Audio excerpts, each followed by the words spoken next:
This happened last July 2023, but a hilariously unfortunate Instagram notification reminded me of this unusual incident. My birthday was yesterday, and I got a Celebrate the Year notification that an algorithm paired with a picture of my black eye from when I first posted about what happened. While this is far from the creepiest encounter on this subreddit, it's certainly a bizarre one. For context, I was a struggling, homeless, DoorDash delivery driver in New York City at the time of this incident. I say driver in quotes because back then, I didn't have a car, nor did I know how to ride a bike. I made deliveries either by taking the subway trains or by limiting my delivery radius to a mile or less.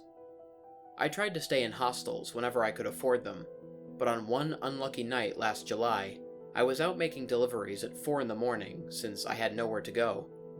Maneuvering on foot with food at this time made me an easy target, so I decided to stay near the highly populated and brightly lit Times Square area. I received an order from the Taco Bell in Times Square and accepted it since it paid well and the destination was less than a mile away.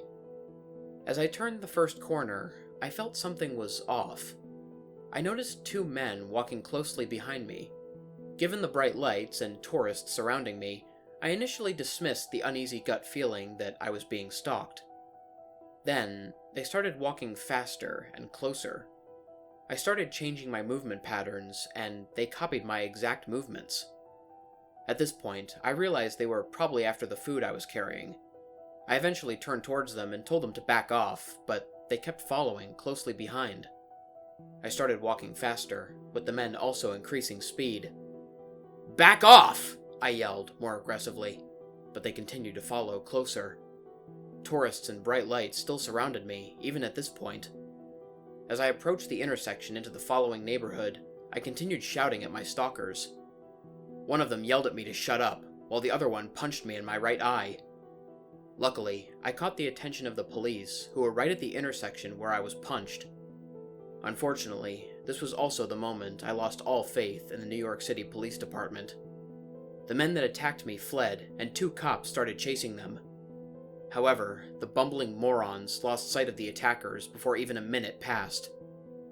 I stayed at the scene for about a half hour or so with about 6 officers, with a couple of them interviewing the many witnesses. I remember feeling a sense of validation for what I had just went through when one of the witnesses came up to me and said, "That's screwed up, man. I hope they get him." The officers eventually had me ride in one of the patrol cars to see if I could identify the attackers. My memory of them was hazy due to the chaos, but I remembered the clothes they wore. We eventually passed by some other officers cuffing the attackers, who I was able to identify from their clothing and from seeing their faces again. I was advised to go to the hospital, which I initially declined due to my financial situation. However, I eventually decided to go since I had no idea how severe my injuries were. Ultimately, I only had a black eye that healed after a few days. The DoorDash order was canceled despite the customer making no attempts to contact me. This meant I got full pay and could keep the Taco Bell cravings box for myself. Not gonna lie, it was nice to have a place to rest for a bit and enjoy a free meal, despite it being cold by that point. After examination, I was permitted to rest for a few hours before being discharged. My takeaway from this incident is that even in brightly lit areas with multiple eyewitnesses, it's always best to stay aware of your surroundings. Food delivery at night is no joke. Believe me, I have a laundry list of other sketchy encounters I could share here. But this was the only time I was attacked in front of so many others, including police officers. Thankfully, I now have a full-time job and my own place, so these incidents are far less likely to happen to me. So, to the hungry, idiotic stalkers that tried to rob me in front of the cops, let's not meet again.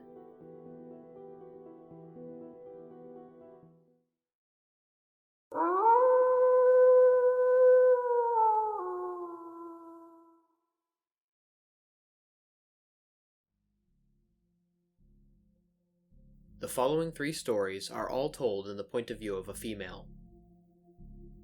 I'm not sure if this fits the criteria of this subreddit, but I thought this was incredibly creepy. When I was a junior in high school, my parents got a job offer out of state, so I was forced to move all across the country. I started a new school late into the academic year, mid-March, and had a hard time fitting into the new school.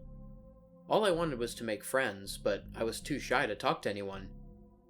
It was around this time that my friends left MySpace to join Facebook, so I did the same to keep close to them. Some days later, I received a friend request from David. David was a guy that I had been friends with in my old town. Well, he wasn't exactly my friend, but rather the friend of another friend. My friend Jerry had introduced him to the group, and would bring him along every time all of us hung out. We knew that David was a year older than us, and that he had gone to a different school, but aside from that, we didn't really know anything about him. In fact, we all just kinda referred to him as Jerry's friend, because he never even bothered to talk to any of us. So when I received a friend request from him on Facebook, I was more than confused. He had hardly spoken to me when I had lived near him, so for him to want to be friends with me after all this time just seemed a little strange. But I was so lonely and desperate for friends that I didn't care. Aside from that, nothing really seemed off about him. At least, not at the time. Looking back, I do remember that he hardly had any pictures or friends when I first accepted his request. But, like I said, this was around the time that people had just started using Facebook, so it didn't seem all that weird for him to have such a barren profile. Also, his friend list got a lot bigger over the years, even more so than mine, so I didn't really think anything of it. But anyway, I digress. I accepted his friend request, and it was just like this that David and I became friends. He told me that he just started university, and that he was lonely because he was too shy to make friends. I told him that I was having a hard time in my new school for the same reasons, and we bonded over that. Little by little, we started talking more. He shared his problems with me, and I shared mine with him. Then, when it was time for me to apply to university, he even helped me out with it. He taught me how to sign up for my SATs and ACTs, helped me apply to scholarships, and even paid for one of my application fees. He used a Visa gift card, so I didn't receive any of his personal information, and he didn't receive any of mine. Then, when I finally started university, he helped me with that as well. He told me where to buy books, gave me studying tips, and provided emotional support. So when he asked for my phone number, I didn't even hesitate to give it to him. David was my best friend, and I wanted to keep him close, even if we were physically away from each other. It was around this time that David started sharing more of his life with me. All of it was pretty normal stuff. He had a job at Pizza Hut, which he hated, but needed to keep in order to pay bills. He also played soccer, but not for his university or anything. It was just a group of guys that got together on the weekends to unwind. I think the biggest thing he told me was that he had failed out of university, and that I was the only one that knew, because he was too embarrassed to tell anyone else. Also, at one point, he had to move back in with his mom, which he hated a lot. Then, about 2 or 3 years into our friendship, my family decided to take a trip back to the city where we had lived prior to moving across the country. I excitedly tell David and all of my other high school friends.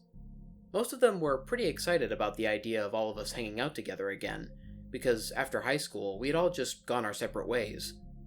But when I contacted David about it, he showed little interest in hanging out with us. I thought it was weird, because, I wasn't some stranger that he had met online, but rather someone who had been in his life for many years. I kept insisting and asking for a reason, and then he finally gave me one. He told me that his pictures had been heavily edited, and that he was afraid of disappointing me if we met in real life. I told him that it didn't matter what he looked like, and that I just wanted to meet him, but he still didn't want to hang out. Instead, he just started being a huge jerk to me. He knew exactly what buttons to push, knew all of my insecurities and secrets, and had started using all of that knowledge to hurt me, so I just stopped talking to him.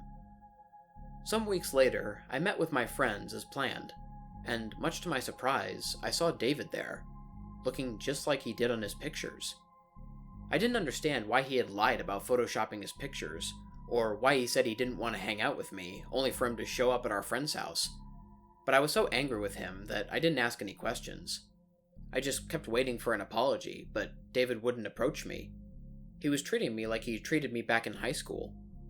I was really upset, but given that he had been such a huge jerk to me, I figured this was just another attempt to get under my skin. We were all drinking and talking about what we were up to, and when it was time for him to share, he pretty much said the same things that I already knew about him. He said that he wished he was still in university like the rest of us, but that he had flunked out and that he was living with his mom. He said that he was miserable there and that he wanted to move out, but that his job at Pizza Hut wasn't paying him enough for him to move out on his own. At this point, I was already pretty annoyed, and the alcohol was giving me some courage.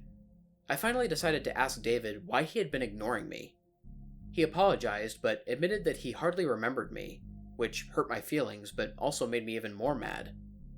I told him about Facebook and about our text messages, and he just kept insisting that he didn't use Facebook. Apparently, he had used MySpace at one point, but had stopped using that when he had switched over to Tumblr. A Facebook account was something that he hadn't even considered making. I asked him about the text messages, and he just said that I had probably confused him with another David, because he never had my number. I thought that denying it was a lousy excuse, but then Jerry backed him, which made me even angrier. However, David hadn't just been talking to me on Facebook. He had been talking to a bunch of us. So when we kept calling him out, he just told us to text this David guy to prove that it wasn't him. He set his phone on the table, and I texted him, but no new messages appeared on his phone. Then, while we were all arguing about how we needed to give it some time, the David that I had been talking to for years responded, proving that we had been talking to a fake all along. Things turned pretty awkward at this point, with all of us feeling angry and betrayed, and David obviously feeling extremely violated. So, with all of us wanting some answers, we opened up our friend's laptop and searched for David's profile on Facebook. The first thing that David pointed out to us is that whoever this was, they were using his mother's maiden name and not his real last name, and that while most of the people on his friend list were people that he knew in real life, none of them were people that he had kept in contact with. His display picture was also of a dog, which he had owned years ago, but had died since then, just like the fake David had told me. All measures that, looking back, I'm guessing were used by this person to keep David's close friends from actually finding him on Facebook. The older pictures on Facebook had been taken from his MySpace back when he had still been using it, but most of the newer ones had been taken from his Tumblr, which he apparently uploaded pretty often. The weirdest thing, though, was that there were some pictures he swore he had never seen before. These were all pictures of his soccer games taken from the audience, which the fake David had said his brother had taken. The real David said that his brother never went to his games, and neither did any of his family members or friends. Further exploring his own fake profile, David pointed out that while a bunch of status updates were of things that had never happened, a lot of them were accurate. Whoever this person was, they had been watching David for a long time. They knew his schedule, knew what movies he went to, knew what ice cream flavors he liked, knew his favorite bands, knew practically everything about him. We did confront fake David, but he never answered the text messages, and instead deleted the profile before we had a chance to examine it further. So we never did get any answers. I don't know why that person pretended to be David for so long, or why they even did it in the first place. All I know is that I felt extremely violated for having shared so many private details of my life with him. And of course, I also felt a great deal of pity for the real David. I wondered for the longest time how this person found him, and how they managed to learn so many private details of his life. Then, a few months back, my mother called me, saying that she found a profile with her name, but my pictures on it. My middle name is my mom's first name, which is something that very few people know. She thought that I had made a second profile on Facebook. I didn't want to scare her, so I lied and told her that was what it was, but the truth was that I didn't even know that profile existed. I've always kept Facebook set to private, and I no longer accept random friend requests, nor do I post my pictures anywhere else.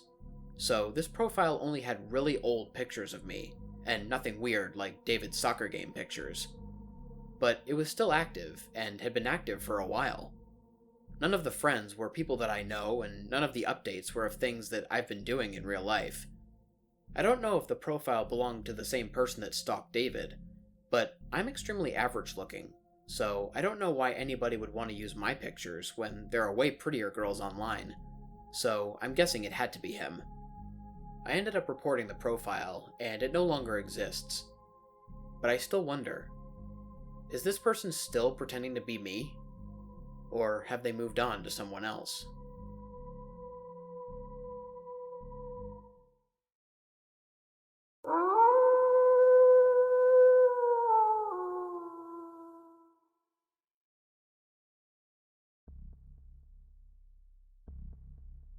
I just woke up in the middle of the night remembering this and need to get it off my chest.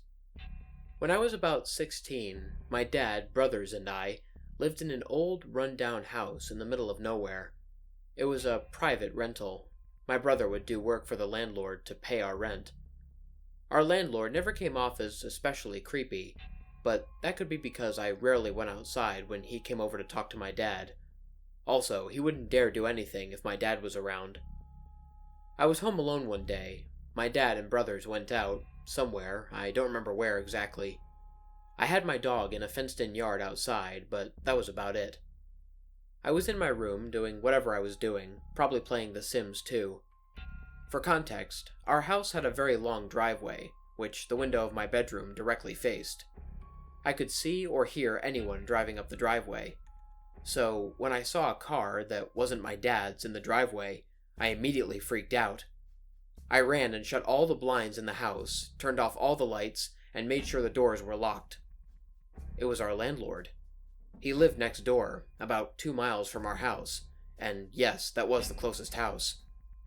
This wasn't the first time he had come here unexpectedly. It had happened twice before, and both times I was home alone. Those first 2 times, he was only there for 10 minutes, walking around the outside of the house and then quickly leaving. But this time was different. I grabbed a big kitchen knife and hid under the kitchen table. I heard him pull up outside and open our front gate. My dog was outside, going crazy and barking, and I heard the landlord yell, "Shut up, mutt!" I could hear his footsteps, walking up to the door. He tried to open the front door, and I was freaking out the entire time. I texted my dad at this point, and he was coming straight home, but he was still about an hour away. The landlord continued to walk around the outside of our house, trying to peek into each window. The house is old and has 3 doors that you can enter from the outside. He tried to open all 3. I thought maybe he didn't know I was home. Maybe the last 2 times were a coincidence. But he started saying things, including calling out my name. He knew I was home alone.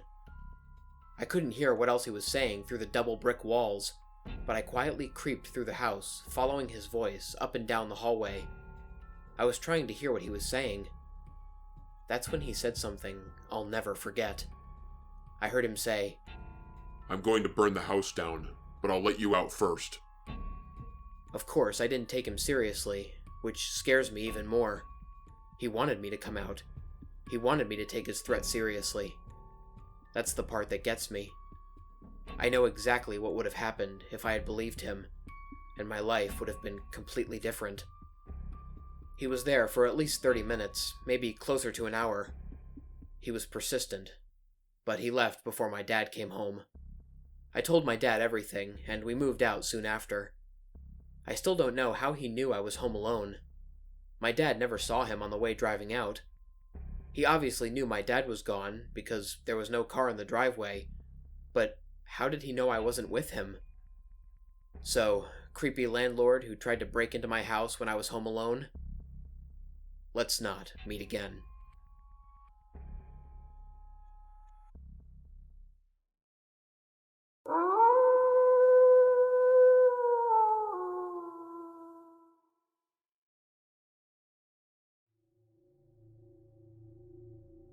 The following story contains some sexually suggestive content, so viewer discretion is advised.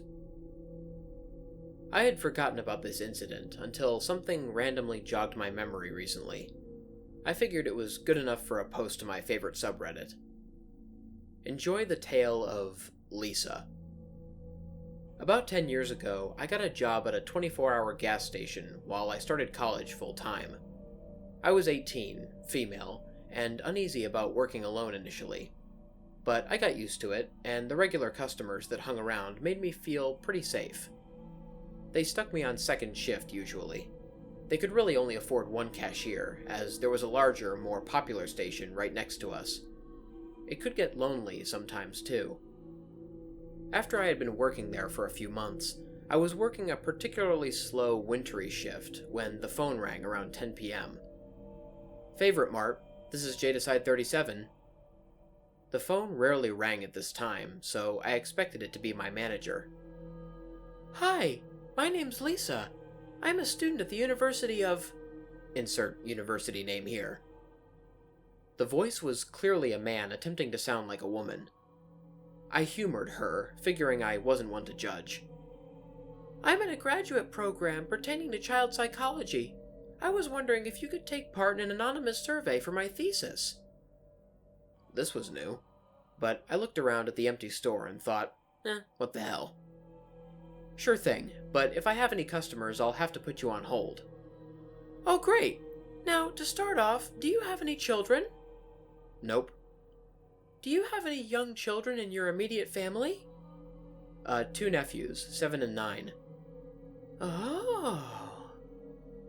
This was an exaggerated O, very breathy. Do you ever babysit them? Occasionally. I was still taking this seriously, being young and naive, and I saw no immediate red flags. Do you discipline them when you watch them? Lisa's voice was lowering now, like she was a little distracted. I put them in timeout. I was now a bit wary. This turn in topic had caught my attention, and I felt the need to hold back on my answers. Do you ever spank them? I was catching on, but a part of me wanted to believe this person was telling the truth, because otherwise it was a little far out. I usually leave that up to the parents. Do they spank them hard? I don't know. So their parents spank them. Don't you want to spank them, though? What? When they're being bad little boys, don't you want to bend them over your knee and just slap the hell out of them? Lisa had trouble getting that last sentence out, as her breathing was labored and rapid. I could now hear the rhythmic slapping sounds that confirmed my slightly delayed suspicions. What the hell? I said out loud. My shock kept me from slamming the phone then and there. The voice on the other end suddenly changed to a low growl. Come on, Jadaside 37. Tell me how you spank your nephews and like it. The use of my name snapped me out of it. I disgustedly threw the phone down on the receiver and immediately looked toward the giant glass door entrance to the store. Through the glare, I struggled to see if anyone might be lingering near the empty parking lot. I ran towards the doors and locked them, still scanning my surroundings. I didn't open them again until my boyfriend came to sit with me. I soon forgot about it, chalking it up to some random creeper. 2 years later, I worked for the same chain, but was now the manager of a different store. I normally had a cushy day shift, but one day, my night shift employee had an emergency, and I found myself alone in the empty store around midnight. It was around that time that the phone rang. Favorite Mart, this is Jadaside 37. Hello again, Jadaside 37. A voice, familiar but not quite recognizable from one sentence. Who is this? I asked. Lisa, I have some questions that you never answered. Immediately, I remembered every bit of our first encounter. I ran to lock both sets of doors without hesitation. You sick freak! Don't ever call me again! I shouted. As I locked the last door, I glanced outside, and in the distance, I could see a single 4-door car parked in the shadows at a strip mall down the road. I couldn't be sure, but it looked like someone was in it, moving around. Before I hung up the phone, I heard Lisa's male personality grunting. You're no fun, Jadaside 37. And at that moment, I saw that car pull onto the street with its headlights off. I then ran to the back office, which had no windows and contained the security monitors. I called non-emergency, and a female officer said that they would send a car. I then called that same boyfriend and told him that Lisa had called again. When I told him about the car I had seen, he got right out of bed and got there before the cops did. I could see him arrive from the monitors, and he waited in the office with me. 30 minutes later, a cop car pulled into the lot, circled the building, then drove right back out. I decided right then and there that I was closing until morning. I caught hell from the home office at first, but when I explained the situation, they urged me to file a report and allowed me to keep closing for night shift until my regular ex-security guard male employee could return. I left the station a few months later after getting my CNA license. I never heard from Lisa again, but I still wonder what their true intentions were. I also wonder if they had been watching me for 2 years, as my new station wasn't far from the old one, and some of my regulars had switched when I had moved. But then again, maybe Lisa just got her kicks from calling and stalking random gas stations, and she had luckily stumbled upon me 2 years later, that night. Either way, Lisa, I really hope we never meet, if we haven't already.